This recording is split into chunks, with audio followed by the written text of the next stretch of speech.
A7 news Andhra. భారత్లో సెమీకండక్టర్ల తయారీకి Singapore సహకరించనుంది. గురువారం ఈ మేరకు సెమీకండక్టర్ల తయారీ సహకారంతో పాటు 4 కీలక అంశాలపై ఆదేశాల ఒప్పందం కుదుర్చుకున్నాయి. ఈ కార్యక్రమంలో ప్రధాని నరేంద్ర మోదీ, సింగపూర్ ప్రధాని లారెన్స్ వాంగ్ పాల్గొన్నారు.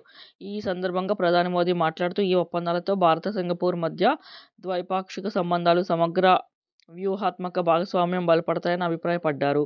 సెమీకండక్టర్ల రంగంతో పాటు connectivity, digitalisation, healthcare and medicine, skill డెవలప్మెంట్కు సంబంధించి ఇరు దేశాల మధ్య 4 ఒప్పందాలు జరుగుతాయని భారత విదేశాంగ శాఖ మంత్రి ఒక ప్రకటనలో తెలిపారు. ఈ భేటీ సందర్భంగా మోదీ మాట్లాడుతూ, తాజాగా ఒప్పందంతో భారతదేశ యాక్ట్ ఈస్ట్ పాలసీని భారీ ప్రోత్సాహం లభిస్తుందని అభిప్రాయపడ్డారు. ఆర్థిక సంబంధాల విషయంలో ఇరు దేశాల మధ్య వాణిజ్యం, పెట్టుబడులను మరింత విస్తరించాలని భేటీతో నిర్ణయించారు.